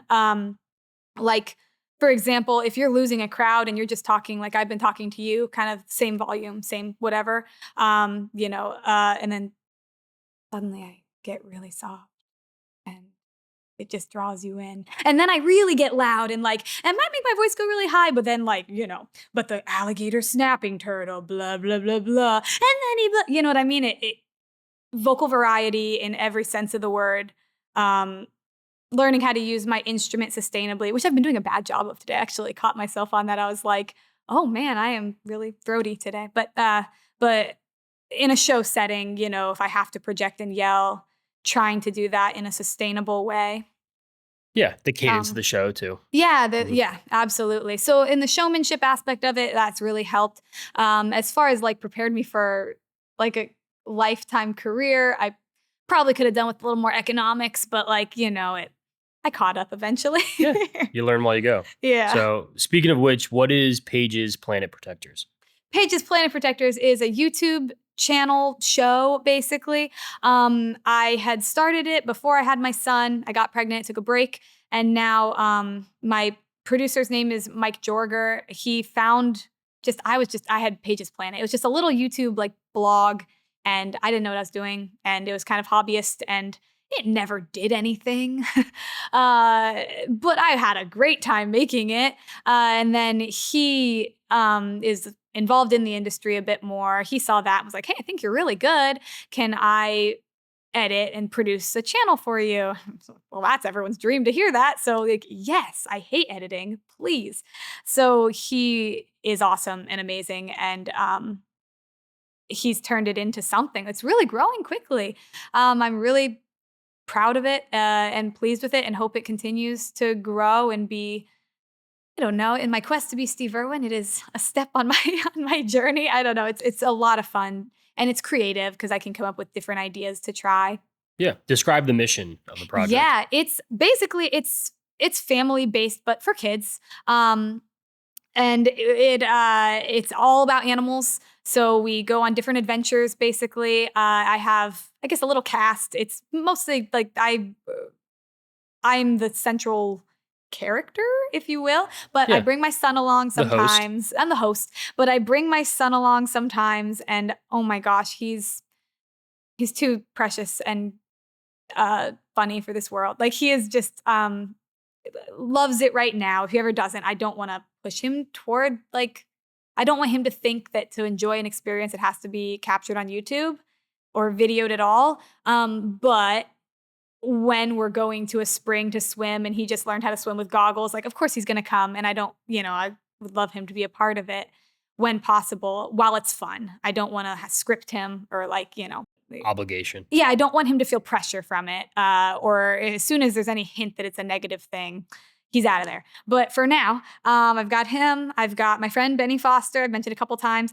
I've got my dad's been in one. So and I have another friend that is a beekeeper. I met him. He's a friend of my dad. Now he's my friend as well. I've known him since I was born. His name's Tony, and he's been in a couple of them. So it's just fun to do fun things with smart people, like once again, and hopefully share some of that and see what happens with it. I don't know. It's kind of a cool opportunity. Yeah. I think you told me that one of the goals is to educate with homeschooling, right? Yeah. How could this kind of help that? Yeah. So Mike had the idea, we were doing our YouTube channel, or we still are, and he said, why don't we start a Patreon and it'll be homeschool content.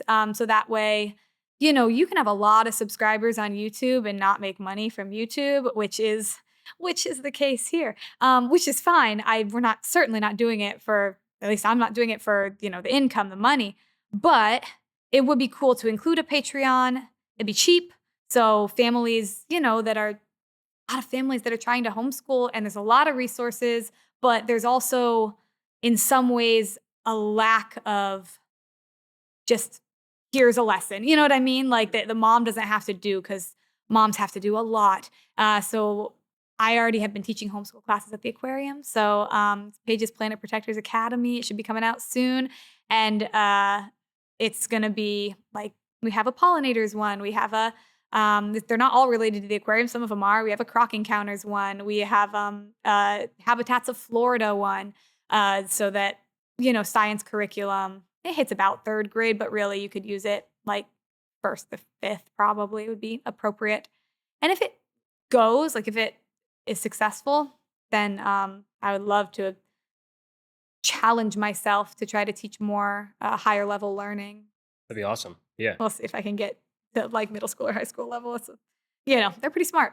Yeah. The homeschool program, can it expand beyond Florida, or is it their curriculum thing? It totally can. I do it to meet Florida State standards of education, but the knowledge is, and I don't like look at the I'm not following the curriculum. I get an idea and then I look at the curriculum to see where does that plug in. Here's the standards that it kind of meets. And again, I think it could contribute to, like we talked about earlier, how do you get people excited about conservation or doing their part, getting them exposed to it. And I think that I know it's screen time, but I do think that even on screen time, like it's better than a video game. Better than a video. Yeah, getting them exposed to or make them excited to go get outside. Like they see like a baby's out there snorkeling and catching lizards in their backyard. I want to go catch lizards in my backyard, and I want to start I did a little thing on a frog habitat. We did a frog habitat on our porch and put some tadpoles in it. Like I want to do that, and yeah, to be involved. Yeah, exactly. That's awesome. How can people help you in this project? Once the Patreon comes out, definitely subscribe. Gotcha. Stay tuned. Yeah, stay tuned. And definitely subscribe to the YouTube channel now. hopefully that continues to grow and they can kind of help each other. And you know, it's all me. So with all the aquarium, the YouTube, the Patreon, it's just different. I have a nonprofit too. It's just different aspects of the same mission. So plugging into any of it really is. Yeah, it's authentic. Yeah, yeah. And I think one of your goals is to have a camp at the aquarium too, right? Eventually, I would love to have a summer camp. Yeah, I just need an indoor space because as much as like I put myself all day in the Florida heat every day, like I feel bad to put It's a lot for little kids. A lot for little kids. Yeah. Tell me what it's like to be a mom. It's the most important job that I think exists in our world today. I didn't know that. I don't think I couldn't understand it. Maybe others can. I could not understand that until I had my son. And then I didn't sleep for 2 days after I had him, which is crazy because I was so tired. I got really sick. But I just I literally stared at him for like 48 hours. Like I just like was like, oh my gosh, my whole universe shifted. I used to think romantic love was, okay, no offense to my husband or past beaus, but like I used to think that romantic love was intense, and it is, but it's nothing compared to the love you feel for your child. Like, there's no way. I mean, I know it's logically, you're like, oh, this is like Mother Nature in me. It almost makes it better, though. It's not like it doesn't take away from it. It makes it like, wow, the eons that created the earth are making me feel this way about this child. And you understand things like, you know, people that are like, well, my Johnny, blah, blah, blah. And now I do it all the time. My Jack. He's, you know what I mean? He's my life. And I was tempted to be a stay-at-home mom because I was like, the thought of leaving him was unbearable at the time. I do think that I have the most respect ever for stay-at-home moms because I think that is such a amazing choice. But for the function of my life, I had, you know, there's a lot of critters relying on me. Yeah, and the balance. And he can, I mean, I include him as much as I can. And I was working like 70-hour weeks for a stint. And I'll never go back to that. There's no way. Right now I have a nice 3 days off with my boy, and they're coveted times. I don't mess with my Jack days because that's his time. Exactly. Yeah. How does he enjoy the animals? Oh my gosh, he loves it. Well, right now he thinks his job is catching lizards. Like he told me, that's my job. And he's getting, for 2.5 years old, my man's reflexes are getting pretty good.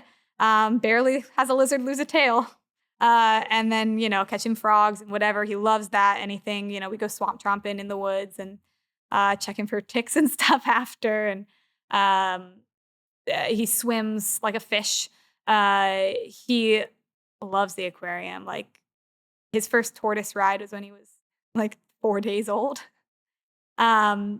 He's, you know, he's a good kid. We're very fortunate.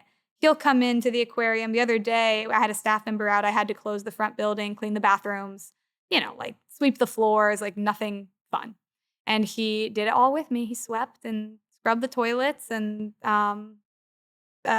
scooped the birds' litter and got all the poop. Like for 2, I was very impressed. Again, I think nature has something to do with how impressed I was, but but he loves it, and I'm hoping he continues to love it.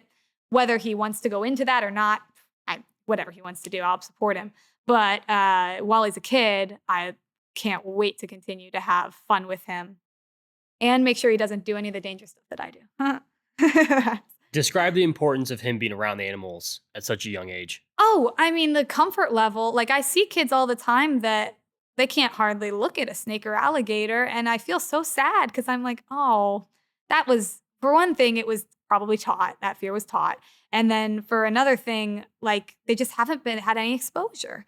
And so I'm hoping that maybe he'll grow up and be a doctor or I don't know, a truck driver, whatever he wants to be. But I think you can't help but carry some of that with you, like getting to see animals and looking through a little 2-year-old lens, and they're not scary. You know, he'll reach right into a bucket of baby alligators and pluck one out. I've been real careful to make sure he doesn't get bit by anything or He's been bit by a turtle and a fish. And he's fine. He wears it with a badge of honor. He's been bit by 100 lizards. But, the challenge is going to be, because he's so brave. We took him to Arcadia, where we moved that 10-foot 9-inch alligator from Arcadia to our facility, and I went there. We filmed a YouTube video with it. Jack came, and at that little zoo, they let us do all the animal experiences. It was so fun, and then came time to move the gator, and that scared me. I mean, a almost 11-foot alligator, like death rolling, and then walking toward the people holding the rope. Me being one of them, I'm like, I was. It was a new experience. I'd never moved an animal quite that large, and we get done, and Jack was like crying, and he was like, I didn't get to help. And I was like, oh, you're going to be something. So keeping him safe when he's like a teenager, I think, is going to be a challenge, but hopefully we're up for the task. Guardrails. Yeah. He's going to have some restrictions, I think. But hey, if the Irwin kids made it up in one piece, hopefully Jack can too. What has being a mom taught you?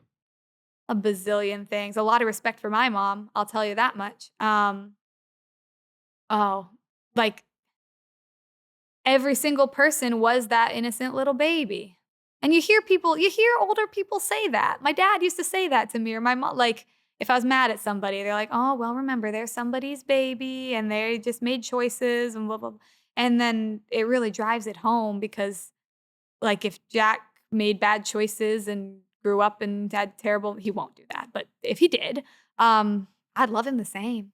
You know what I mean? I wouldn't feel one iota different about him, and I would still want him to find happiness. And you know what I mean? And so it just really changed. My old high school I hate people thing is dead, because like you can't, because they all started an innocent, perfect little being. Yeah, you've grown. Yeah. Right. You did tell me that you've had difficulty starting a family. I did. So we've had we had one pregnancy loss before Jack. It was very early on.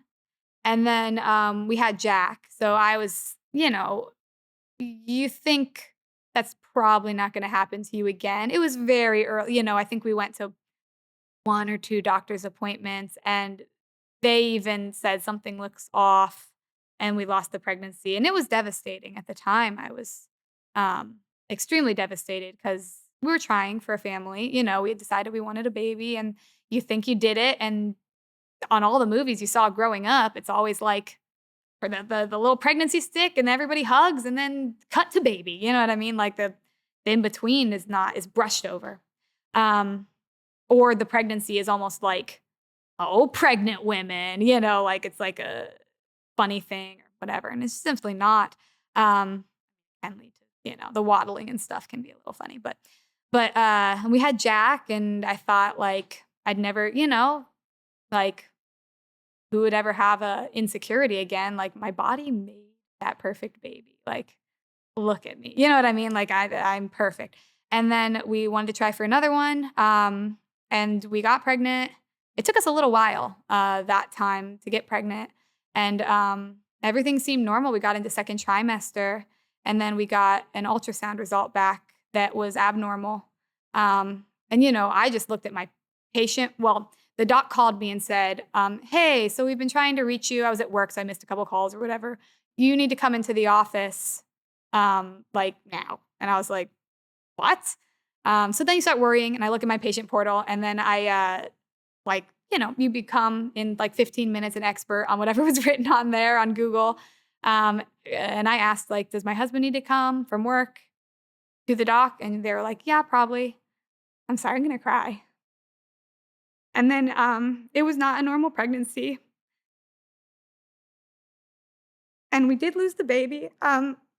We went to a high-risk clinic a week later, but the heart had stopped beating. And then, I'm sorry. Okay. Obviously, it still lives with me. It was a little girl, and her name's Matilda. And she's my child. And I think I've pretty much cried every day since. a little bit, like in the shower or something. Not anything that would affect my day-to-day life. But, um, it's hard. And it's hard to think about getting pregnant again because it might, you're opening yourself up to that pain and that loss again. Because, when not to, I guess another trigger warning, but like when you're in your second trimester, it's not just like a pill and then, you do it at home or whatever. It was like an in the hospital, like delivery room type situation. And it was horrible. But it's just one of those things that you go through, I guess. That I guess it's rare that there's so many things that have to go right. And it's just some things can go wrong sometimes. And I think every person goes through some things in their life that they're not sure that they could handle or survive. But, we're still going. And I would still like more babies. Probably one more, maybe two. So hopefully.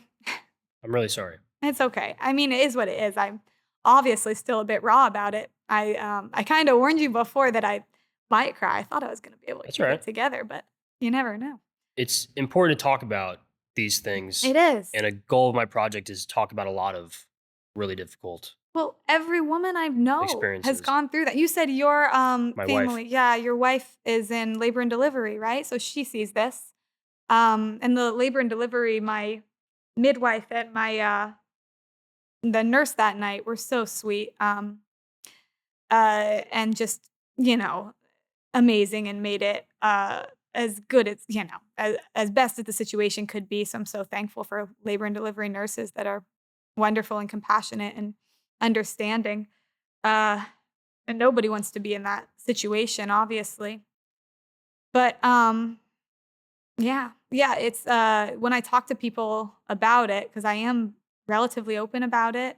Uh, all the women I know who have kids, pretty much almost all of them have experienced at least some pregnancy loss, at least one, sometimes multiple. And I think that like you're not alone. It's not that unusual. Just because the stick turns pink is not do not count your babies before, you know what I mean? Yeah. Like life is so fragile and precious and there's so many things that can go wrong and it's not I never really blamed myself because it was in our case they believe a genetic abnormality. But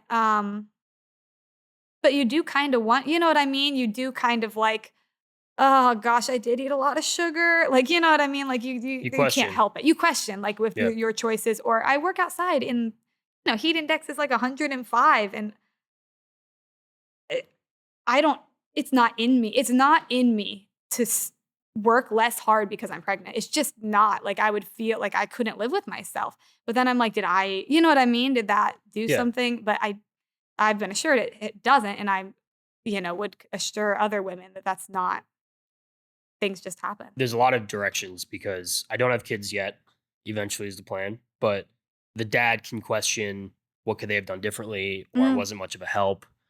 Then they feel useless. So they feel it in a different way that they couldn't yeah. contribute. And no one teaches you how to handle, like, how to be in the room with your wife while that's because you're going through loss too as the dad. I do feel for my husband because I think with the birth of my son, he like there's no manual for it.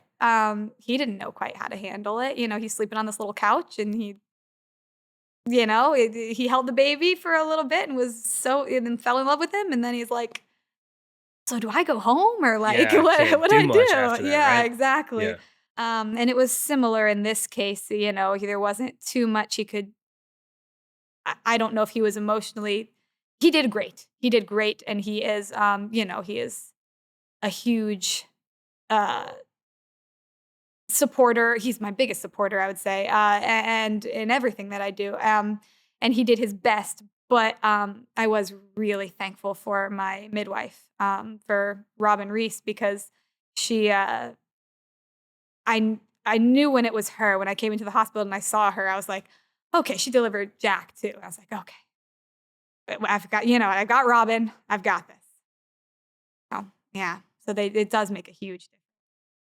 And what I want to address is to try to um, destigmatize or break the taboo because there's situations where you see the doctor or the nurse and they have to uphold the professionalism, right? But then Mhm. they're feeling the same things when they turn the corner, Yeah. right? So being married to a labor and delivery nurse, I know what the texts are like saying, you know, this occurred today, Mhm. or it was going to be my first set of twins to deliver, and things that happen. And being a firefighter, I was prepared for those calls as well. Right. I had two pregnancies as a firefighter.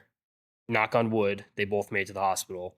One of my second one, her water broke in the back of the ambulance when I was Oh my driving. gosh. So So like you every 2 minutes, I was like, "Am I pulling over?" And my paramedic is like, "Just please get us to the get hospital. I there. don't want to do Yeah, this get in the back there. of a truck." But those are things that even as a firefighter, we're prepared to do. And Right. I have friends that experience what you experienced in people's homes, Mm. where they call 911 and Yeah. things are happening. You Yeah. know what I mean? And there's only so many things you could do. And you Right. can imagine how difficult this is in a hospital. You Oh, can imagine in your own bathroom or your bedroom, the no, yeah. difficulties, but then the difficulties Absolutely. of the people that are trying to help you, because they're seeing their own children, or I would see my own nieces and nephews, in these calls. Yeah.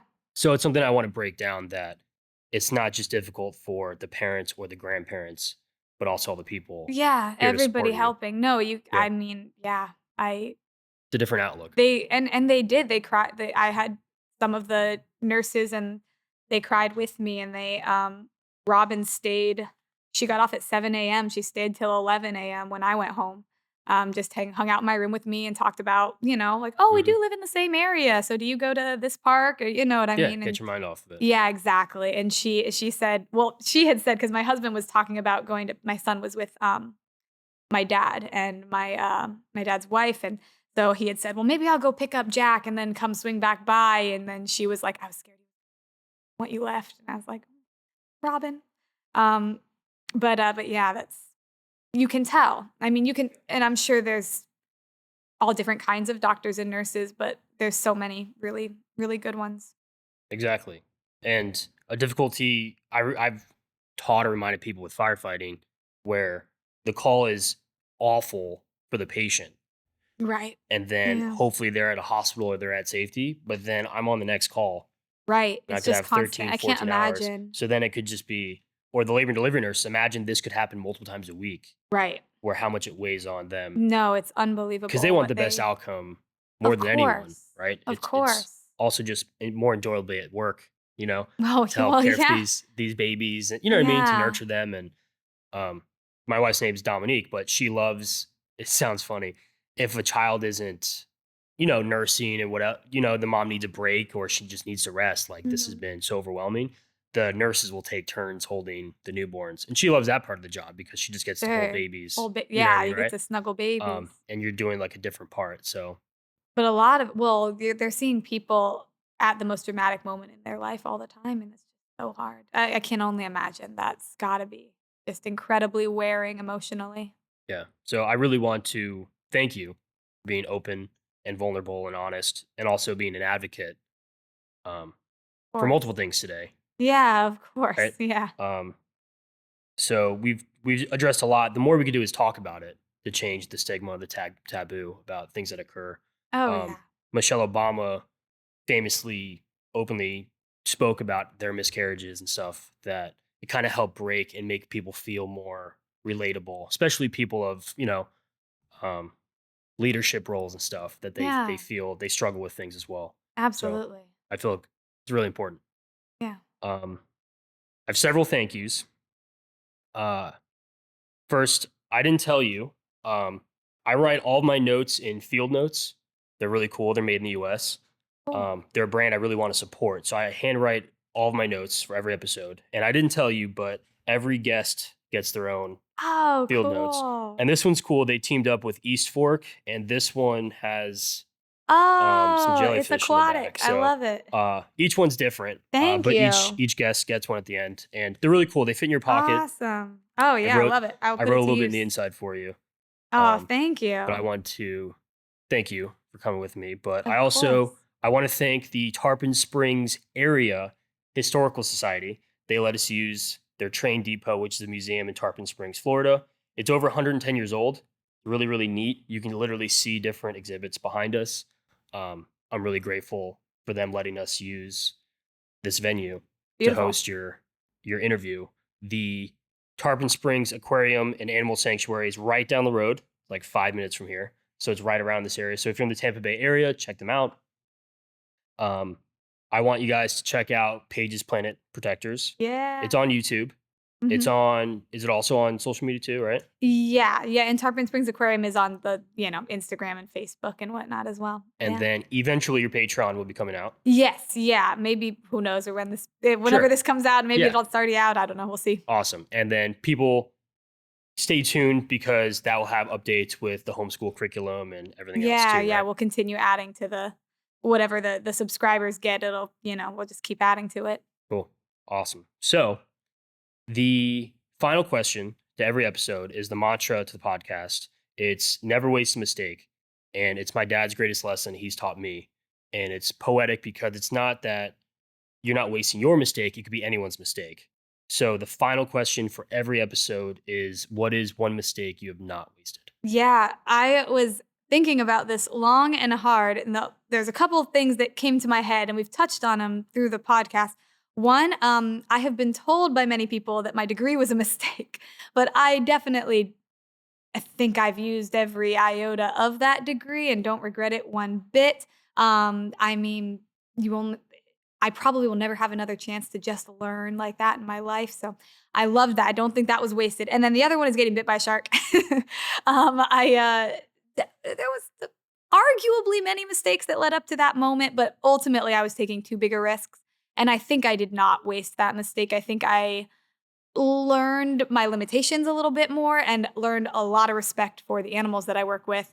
And on wood, I haven't been seriously injured again since then, because rather than when I almost get bit, I think, whoa, what an adrenaline rush. That was awesome. Now I think, how do I prevent that? I get mad and I slow down and I look at it a little differently, because it certainly is, life is precious and we definitely can get hurt. That's awesome. I really appreciate it. Yeah, no problem. Thanks for coming on. Hope to do it again. Yeah, absolutely. Thank you so much. Thanks.